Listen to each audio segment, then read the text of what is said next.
Welcome back to Saravana family అండి. నమస్తే అండి.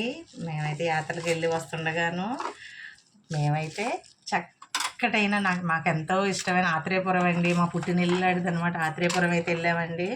పూతరేకులు అంటే మాకు చాలా పిచ్చి అనమాట. అందుకని వెళ్ళి ఆ ఊరు చక్కగాను పూతరేకులన్నీ కొనుక్కొని వచ్చానండి. ఎందుకంటే నాకైతే రేకులు తీయడం అయితే రాదండి.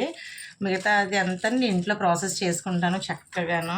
నేను ఆల్రెడీ అక్కడ కూడా కొనుక్కొని తెచ్చుకున్నాను. అయినా నాకు మనసొప్పక ఇంకా కొనుక్కొని రేకులు తెచ్చుకొని ఇంట్లో అయితే తయారు చేశాను.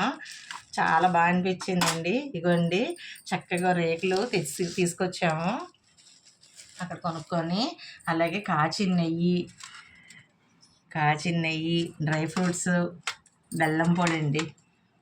చక్కగాను ఇలాగను వేసుకొని బెల్లం పొడి మొత్తం. మాకు నెయ్యి కావాలంటే ఇంకా ఎక్స్ట్రాగా కూడా యాడ్ చేసుకోవచ్చు. మా పాపకి అయితే కొంచెం ఎక్స్ట్రా నెయ్యి కావాలంటుంది, అందువల్ల దానికి నెయ్యి ఎక్స్ట్రా యాడ్ చేశాను. చక్కగాను మా శరవణ వారి తయారీ అండి.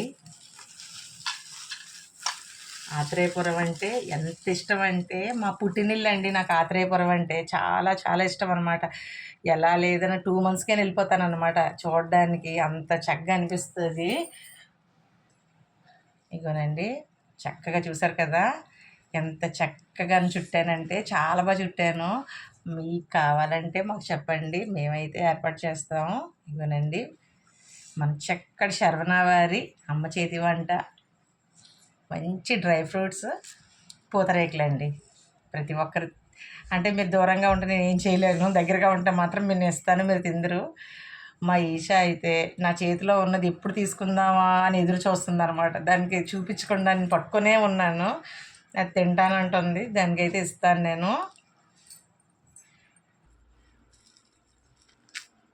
ఈషా ఎలా ఉంది? సూపరా? హ్యాపీ ఫీల్ అవుతున్నావా? ఎంజాయ్ చేస్తున్నావా? Okay okay. శరవణ ఫ్యామిలీకి ఏమని చెప్పవా?